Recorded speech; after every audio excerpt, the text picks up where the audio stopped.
nos abençoe neste culto para que a gente louve e agradeça pelas bênçãos. Abençoe os adultos, abençoe os pastores, para que eles possam pregar a palavra juntamente com os missionários. Abençoe aquelas pessoas que não escutaram ainda da sua palavra. Em nome de Jesus, amém. Amém. Onde estão os pais do Arthur? Estão ali. Netinho do irmão Vicente e da irmã Neuza. Continua investido na vida do Arthur. É um varão valoroso. Deus abençoe Arthur. Pai daquele menino, depois eu falo com o pai dele. Vamos continuar louvando ao Senhor. Boa noite, meus queridos irmãos. O Cantares tem como característica relembrar as canções que marcaram e que ainda marcam a vida da igreja. E hoje nós vamos trazer uma dessas canções, Um Milagre, Senhor. Acredito que muitos aqui já cantaram essa canção, não é? Então eu queria que você participasse conosco neste momento, cantando juntamente com o grupo Cantares. Essa é uma canção que por muito tempo tem marcado a vida da igreja. Cante conosco também.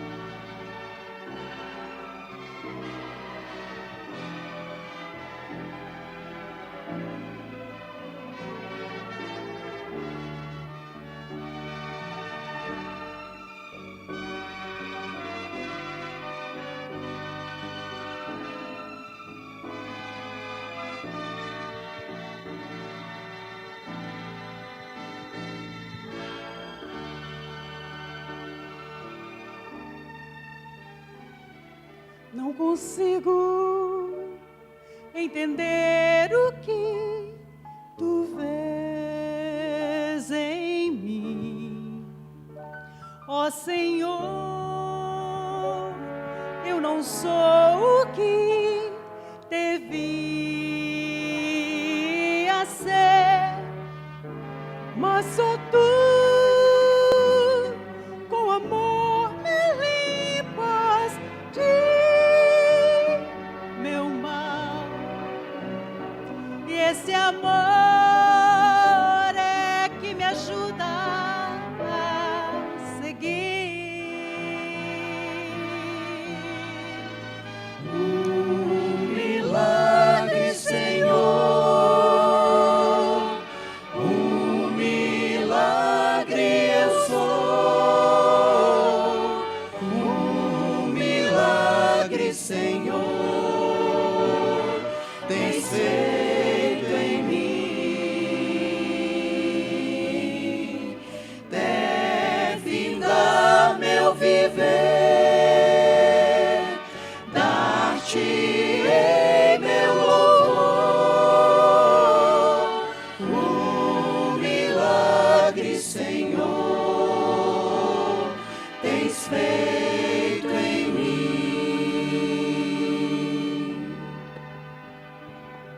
Em caminhos de perdição andava eu, mas com amor tu traçaste um plano para mim. Respondeste minha oração de fé, Senhor. Desde então só te pertenço eu.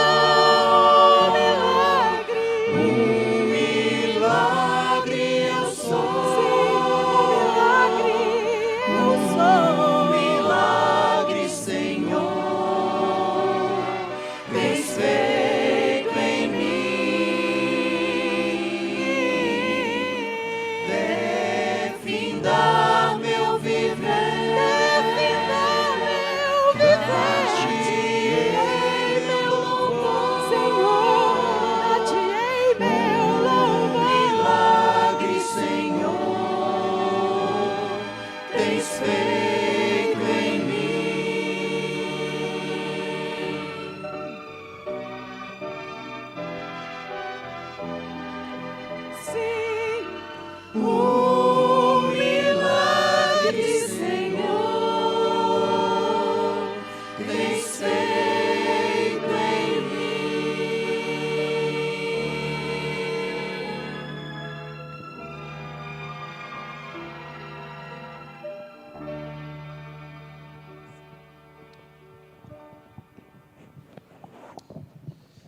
Graças a Deus por isso. Essa é de fato, irmãos, uma daquelas canções evangélicas que jamais deixarão de ser cantadas, porque tem marcado vidas com essa mensagem preciosa. Um milagre, Senhor, um milagre tens feito em mim.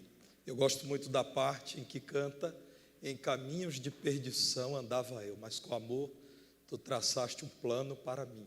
Respondeste a minha oração de fé, Senhor, e desde então só a Ti pertenço eu. Lembro-me que do ano de 2002, quando iniciando o pastorado numa igreja que estava sendo organizada, no dia da organização, o pastor Esdras Martins, à época ainda estava em processo de formação e era um cantor e um missionário que andava por todo o Brasil, hoje pastor da Igreja Batista Central de Paulínia, em São Paulo. Ele cantou essa canção e à época, irmãos do Cantares, toda aquela igreja cantou com muita emoção, dizendo: Senhor, a nossa igreja também é um milagre.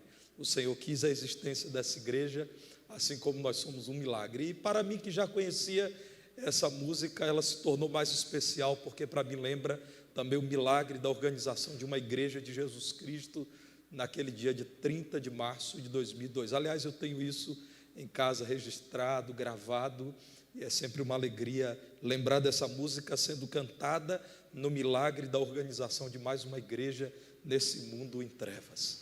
Irmãos, nós todos estamos aqui por conta do milagre da graça de Deus sobre nós. Deus permitiu o seu nascimento. O Senhor permitiu a preservação da sua vida até o dia de hoje. Note bem, Deus permitiu a você chegar a esse lugar, e por algumas razões você poderia não ter chegado. Deus permitiu a você ter a oportunidade de ouvir a palavra de Deus.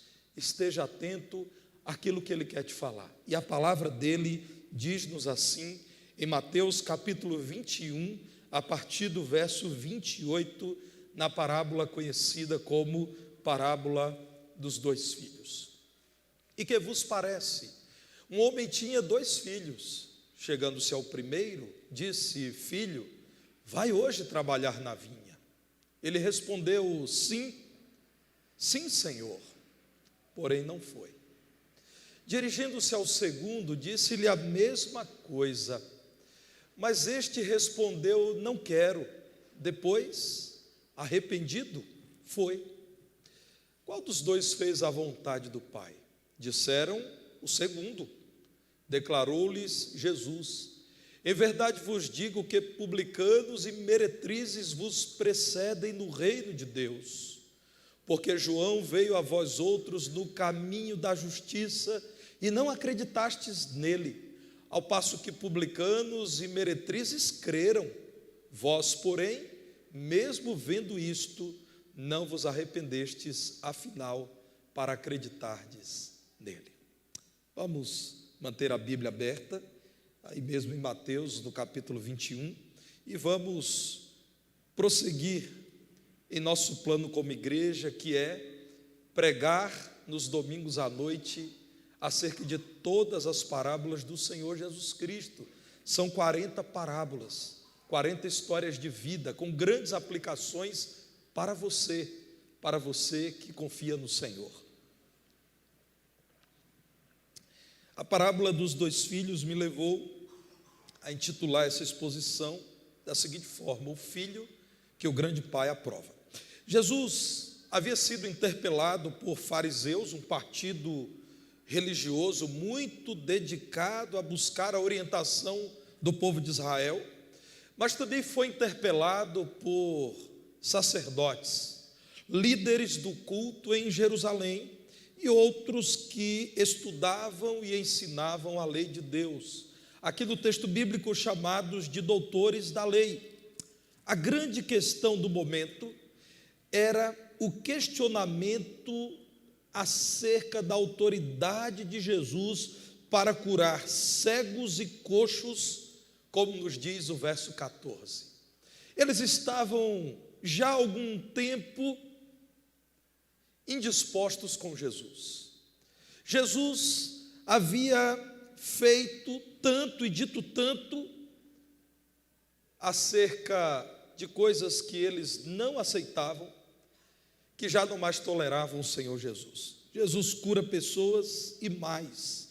Segundo os versos 12 e 13 desse versículo, ao perceber que o local em que animais eram vendidos para o culto havia se tornado numa espécie de shopping da fé, numa espécie de centro comercial religioso, o Senhor expulsou quem estava ali apenas para vender e comprar, derribando mesas e cadeiras e até mesmo soltando animais que estavam ali para serem vendidos. Jesus não havia concordado com a coisificação daquilo que era espiritual. Então, meus irmãos, notem que poucas gotas faltavam para transbordar o copo da intolerância de todos esses chefes da religião de Israel contra o Senhor Jesus. Jesus sabe que estava cercado por gente que não mais o tolerava.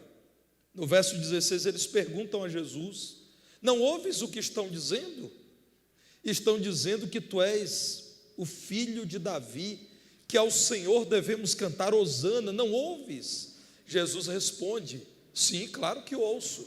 Vocês nunca leram que o perfeito louvor vem destes, que estão me chamando de enviado do Pai, estão me chamando de filho de Davi e me reconhecendo como Messias? Lá no verso 23, tendo Jesus chegado ao templo, então, estando na posição de um mestre, muitos daqueles principais sacerdotes e anciãos perguntaram: com que autoridade tens feito tudo isso? Quem te deu autoridade para expulsar pessoas do pátio do templo? Quem te deu autoridade para curar? Quem te deu autoridade para aceitar o título messiânico que estão te dando? Meus irmãos, Jesus já havia entrado em Jerusalém, aclamado por muitos. Verso 10, a cidade alvoroçada perguntavam: quem é este? E já estava na boca do povo, segundo o verso 11, a resposta: este é o profeta Jesus de Nazaré da Galileia. Não era mais possível negar a existência de Jesus e o impacto da sua mensagem, da sua obra. O povo, é verdade, em boa medida, considerava Jesus um profeta, mas isso já era suficiente para que fariseus, sacerdotes e principais dentre o povo tivessem receio de buscar um confronto afoito com Jesus, pelo menos o consideravam como profeta.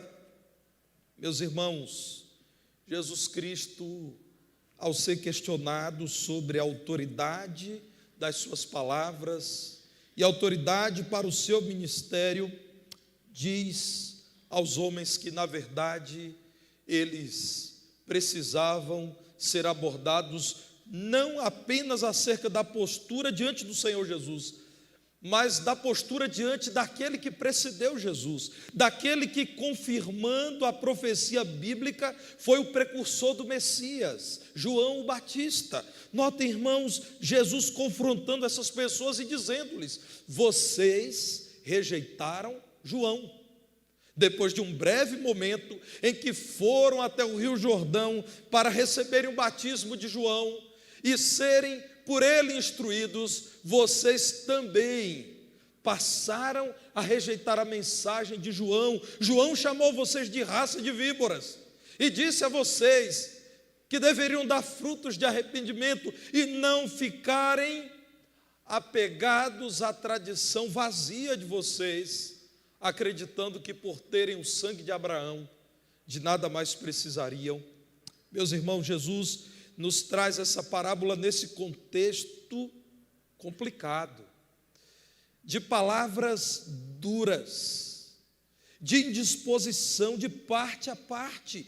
E a parábola, irmãos, não suaviza o cenário, porque essa parábola agora, assim como a parábola que Jesus conta na sequência acerca dos lavradores maus, e a parábola que vem depois no capítulo 22, a parábola das bodas, Jesus confronta pecadores presunçosos e diz: aqueles que vocês chamam de pecadores, mas não são presunçosos, posto que arrependidos buscam ao Senhor, esses têm mais valor do que vocês. E então, meus irmãos, a última gota para que o copo da intolerância derrame é lançada quando Jesus diz: meretrizes, prostitutas, gente que vocês odeiam, é aprovada por Deus, ao passo que vocês, porque não arrependem-se, porque são hipócritas, vocês são reprovados pelo Pai. É aqui que surge a parábola dos dois filhos, em que um filho é reprovado e o outro filho é aprovado pelo Pai. Quem é o pai?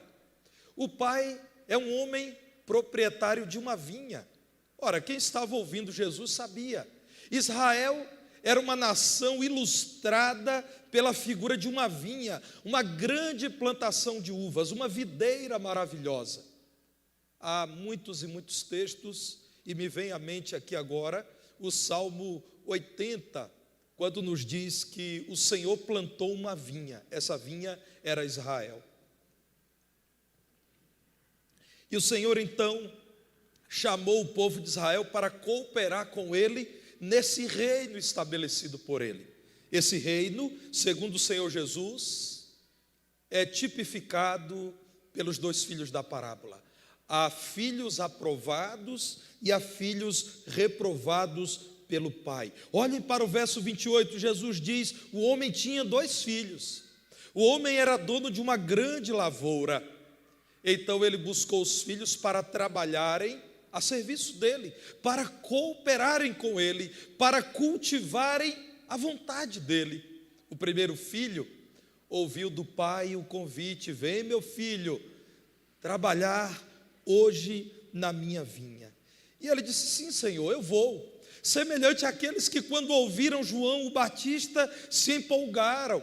Muito semelhante àqueles que, quando viram Jesus curar, se impressionaram. E quando viram Jesus multiplicar pães e peixes, se alegraram.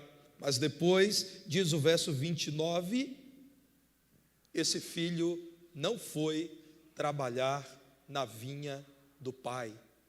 Meus irmãos, Jesus nos traz no verso 30 a continuidade da parábola, em que ele diz a um segundo filho a mesma coisa, e aquele primeiro filho, tal como meretrizes, tal como desonestos, publicanos, esses de início não se aperceberam do valor da pregação de João Batista e da pregação de Jesus, mas depois reconsideraram e arrependidos buscaram ao Senhor. E a palavra de Deus narra homens e mulheres que deixaram a vida pregressa de iniquidade e foram transformadas pelo Senhor Jesus, seguindo Jesus, andando com o Senhor Jesus. Esse segundo filho é aquele que disse: eu não quero trabalhar contigo, pai, mas depois, arrependido, foi trabalhar com seu pai.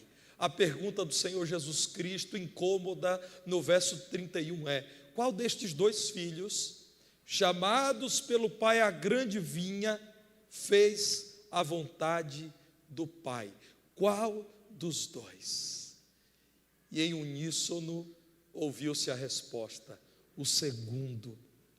Aquele que disse que não queria, mas arrependido da dureza de coração, acabou indo trabalhar na vinha do Pai. Irmãos, aqui está Israel, mas também está a humanidade, com duas respostas diante do chamado do Pai. Olhem para os versos 45 e 46 desse capítulo 21, quando, depois de ter trazido essa parábola e a outra, a dos lavradores maus, o texto diz que os principais sacerdotes e os fariseus, ouvindo estas parábolas, o que inclui a parábola dos dois filhos, entenderam que era a respeito deles que Jesus falava. Será que fala de mim e de você essa parábola? Creio que sim. A minha oração é que nessa noite, ao ler com cuidado a palavra de Deus, você entenda que Deus que te criou tem te chamado a viver segundo a vontade, segundo os planos, segundo os propósitos dele. Que você entenda nessa noite que Deus não é inconsequente, que Deus, de fato, com muita graça, tem chamado você a trabalhar com ele, para ele e viver na dependência dele. E você pode ser aquele filho reprovado, que de início diz: claro que sim, eu também creio em Deus. Eu até tenho uma Bíblia aberta no Salmo 91 em minha casa. Talvez você seja aquele que diz: não, é claro que eu quero, todo lugar que fala de Deus é bom, tudo que vem para falar de Deus eu aceito. Mas você não passa dessa camada superficial da vida espiritual. Queira Deus que você não seja tão somente esse filho, porque a palavra de Deus diz que esse é reprovado. Muitos nos dias de Jesus foram reprovados. O homem é pecador, irmãos, e o pecador não arrependido mantém-se distanciado de Deus, porque Deus é santo. O homem não arrependido está à deriva em seu próprio erro. Muitos religiosos, muitos que confiam em seu próprio padrão moral, muitos que praticam boas obras, não confiam em Deus, confiam na sua boa intenção, nas obras de suas mãos, na sua própria justiça, e acabam condenando-se a si mesmos, porque desfazem de Deus e constituem a si mesmos como seus salvadores, ou como seu salvador. Meus irmãos, a palavra de Deus diz que não existe atalho para se chegar a Deus. Você não conseguirá com toda a sua boa vontade, com toda a sua força, com toda a resolução do seu coração chegar a Deus, a não ser pelo próprio Deus. Mas você não se achegará a Deus se você não vier arrepender-se dos seus pecados, sem o que você não verá a Deus. Veja o que nos diz João 14, verso 6. Você conhece talvez esse texto da palavra do Senhor. Jesus é o caminho e a verdade e a vida. Ninguém, nem o mais religioso dos homens, ninguém, nem o mais bondoso dos seus parentes, ninguém, nem o mais sensível dos seus vizinhos, vem ao Pai senão por meio de Jesus. Você sabe o que diz Romanos capítulo 5, versos 1 e 2? Então me permita ler com você: justificados, pois, mediante a fé, pisteu, confiança em Deus, segurança em Deus e não no homem, então temos paz com Deus por meio de quem? De nosso Senhor Jesus Cristo. Por intermédio dele, de Jesus, obtivemos igualmente acesso pela fé a esta graça na qual estamos firmes e gloriamo-nos na esperança da glória de Deus. Meus irmãos, o que nos diz segundo aos Coríntios 5:17 é muito precioso. Se alguém está em Cristo, segundo aos Coríntios 5:17 enfatiza, é nova criatura, é arrependido, é gente para quem as coisas antigas já passaram, e eis que então tudo se fez novo. E o que nos diz Mateus capítulo 3, verso 7, do verso 7 até o verso 9, o Senhor diz assim: raça de víboras, por meio de João Batista, o Senhor nos diz: quem vos induziu a fugir da ira vindoura? Produzi, pois, frutos dignos de arrependimento.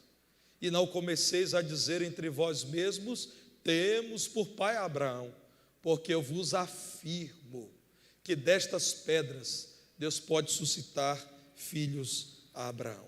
Meus irmãos, esse texto de Mateus capítulo 3, eu li os versos 7 a 9, é um texto muito precioso, que Jesus tinha sim incluído nos debates com aquele público resistente que eu mencionei agora há pouco. Um certo homem queria zombar de um cristão e disse-lhe o seguinte: você, com o evangelho, é capaz de me mudar, e você poderia pagar um corte novo de cabelo, me dar roupas melhores, adequadas para que eu vá à sua igreja, e você pode me ensinar a falar melhor, e você pode me produzir de modo que eu seja um homem semelhante aos crentes.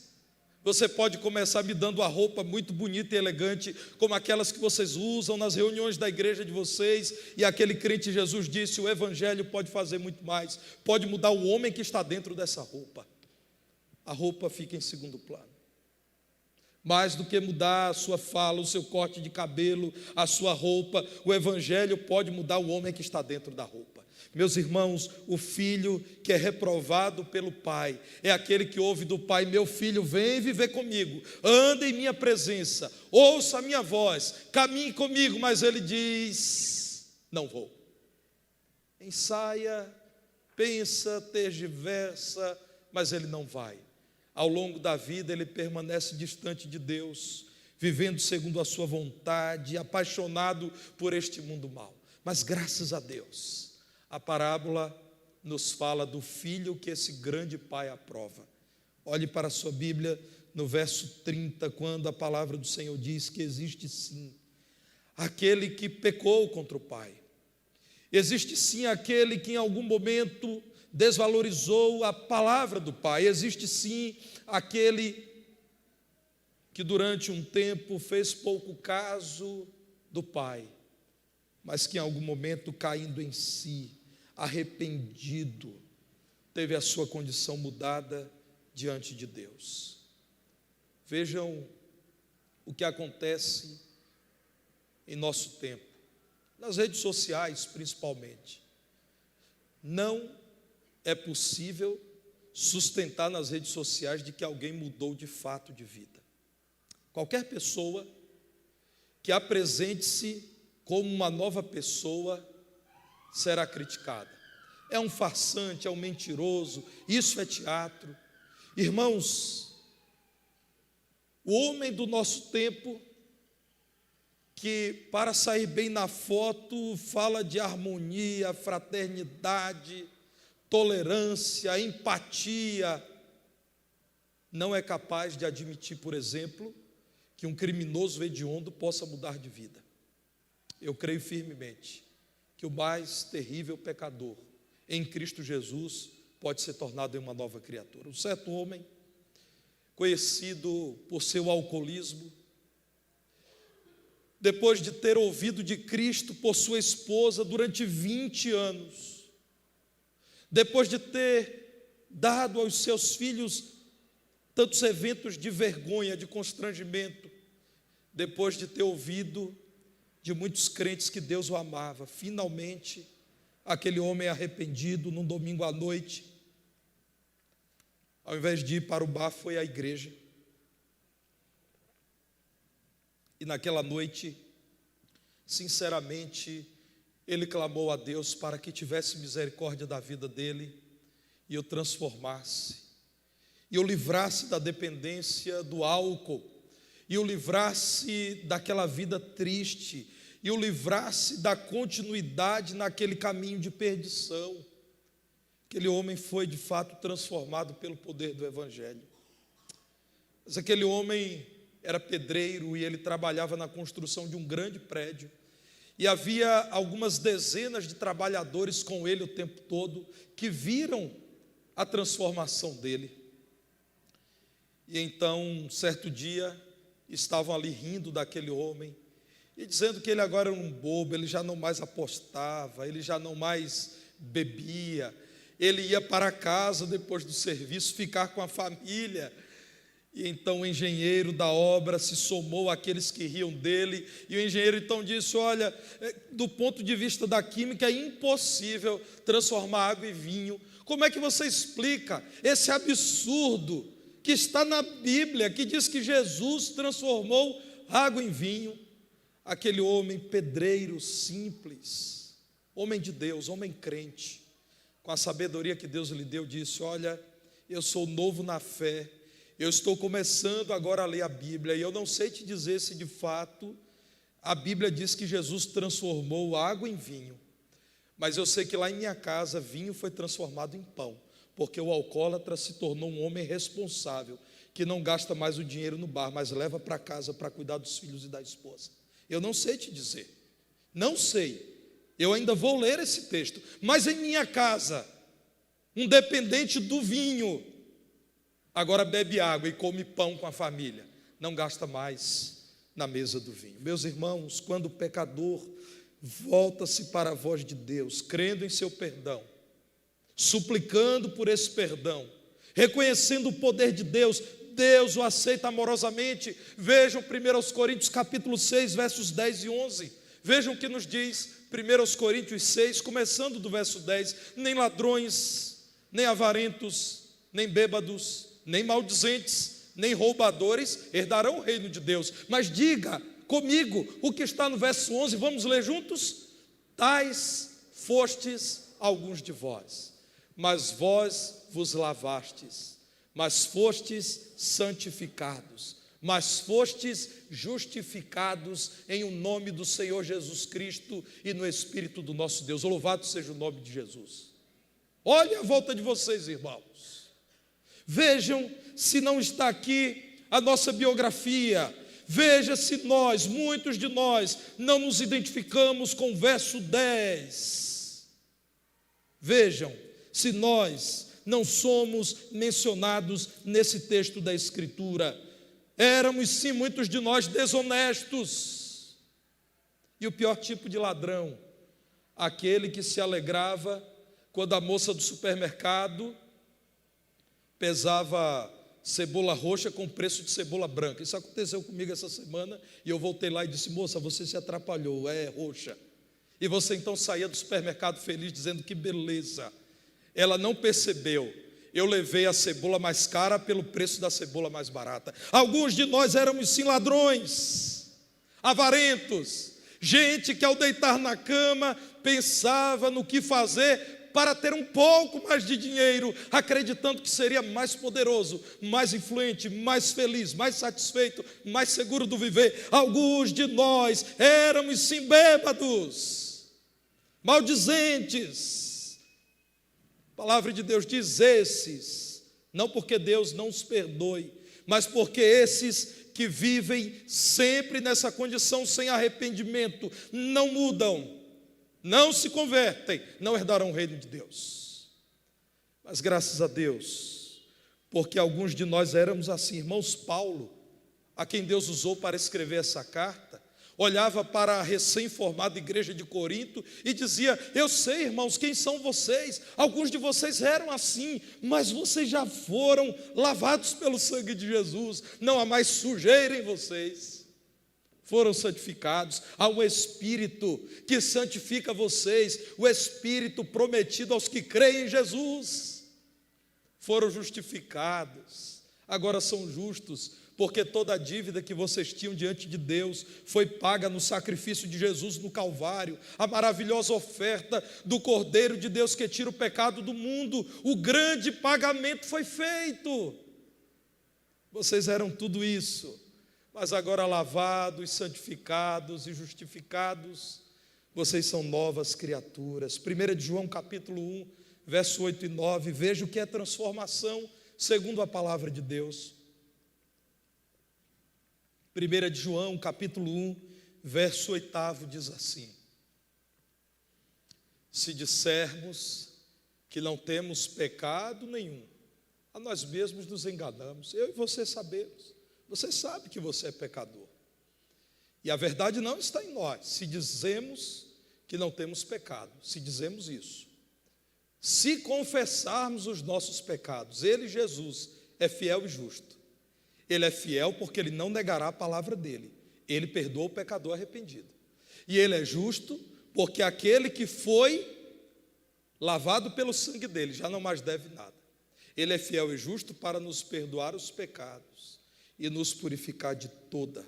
Eu disse de toda. Está escrito na palavra de Deus: de toda injustiça. Deus é poderoso para perdoar definitivamente o corrupto. Sim, corruptos podem se arrepender, sim. Prostitutos, sim.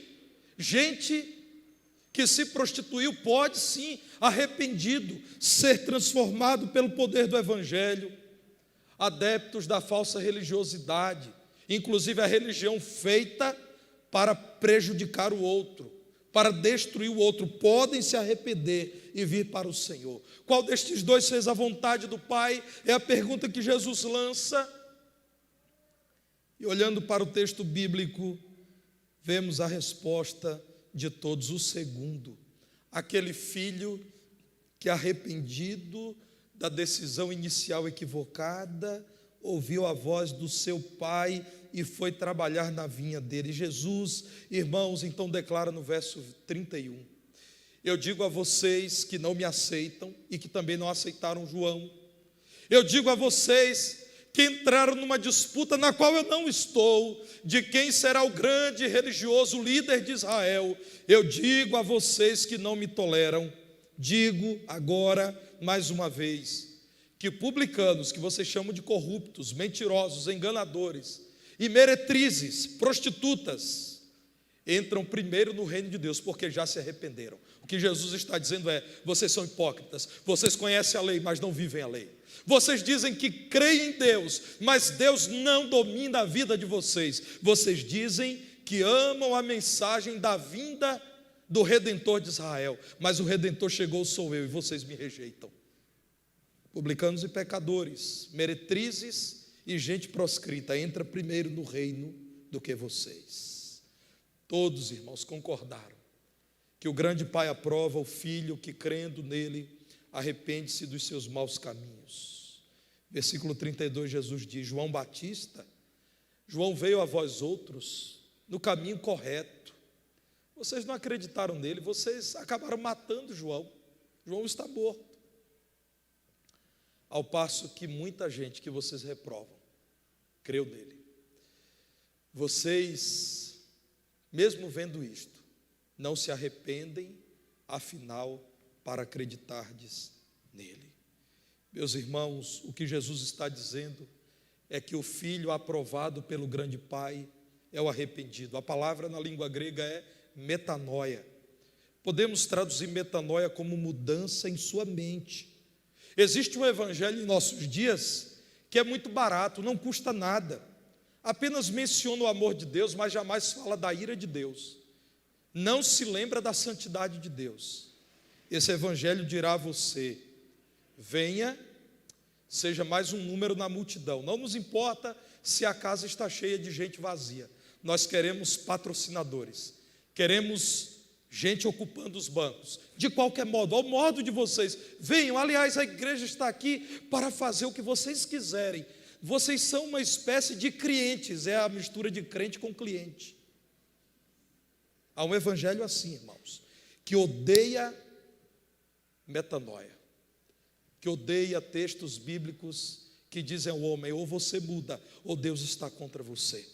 Meus irmãos, arrependimento é renunciar a pecados, ouvindo o chamado amoroso do Senhor, por amor a Deus, dizer: Senhor, para andar contigo e viver contigo, eu abro mão dos meus pecados que ofendem o Senhor. Metanoia, irmãos, é renunciar ao controle da carne. É aquela pessoa que diz: eu não mais serei dominado pelo meu estômago, pelos meus instintos, por aquilo que a carne me pede. Arrependimento é renunciar à própria vontade, reconhecido humildemente que a vontade de Deus é sempre melhor, é sempre boa, perfeita e agradável. Para o Senhor Jesus, o Filho aprovado é o arrependido que passa a crer. Quem é aquele que crê? Eu já disse aqui, fé na língua grega é o verbinho pisteu. Eu traduzo da seguinte forma: é dar crédito, é dizer tem valor. Crer em Deus é dizer eu dou crédito a Deus. No verso 32, Jesus está dizendo: vocês nem ouvindo um profeta como João, o Batista, nem ouvindo a mim, vocês não se arrependeram para afinal crerem em nossa mensagem. Vocês não se arrependeram e não creram. Crer, irmãos, é mais do que otimismo. Otimismo é você olhar para o pneu do seu carro já careca e dizer: eu posso sim ir lá em Rondônia amanhã com esse pneu, eu acredito que vai dar certo. Imagine de volta, pneu carequinha, eu vou lá em Porto Velho, em Rondônia, com esse pneu. Tem gente que é otimista, eu sofro desse mal também, irmãos. E minha esposa volta e meia diz: corta uma parte desse otimismo aí, está demais. Fé, irmãos, não é panteísmo, tudo é Deus. Tem gente já abraçando a árvore por aí, irmãos, fazendo oração para a árvore. Cuidado, irmãos. Fé não é esoterismo, irmãos. Todo tipo de experiência, desde a pirâmide de vidro que fica lá na mesa, até aquele friozinho na espinha quando você ouve um palestrante no YouTube. Fé é muito mais do que pensamento positivo. Fé é confiança no Deus da Bíblia. Fé é crédito ao Deus que em amor te criou, em amor te chama a viver na presença dEle, na vinha dEle.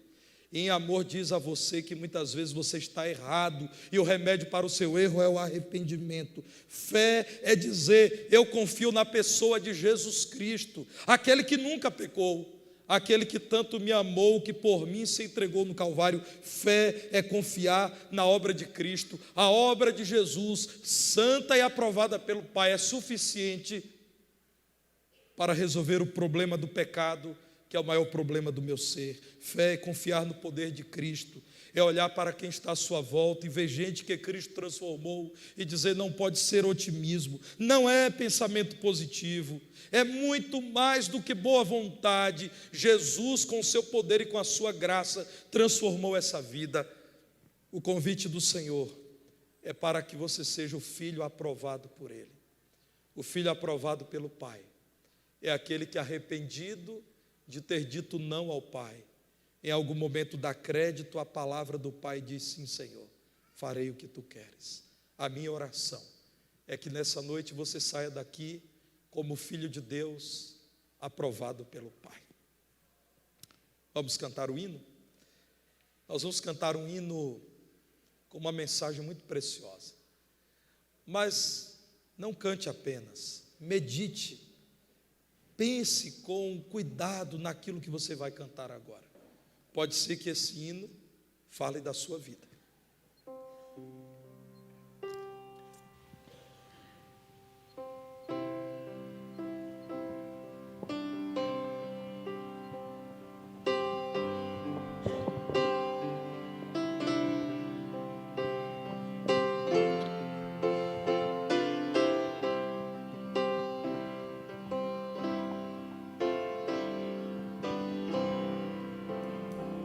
Jesus, Senhor, me achei.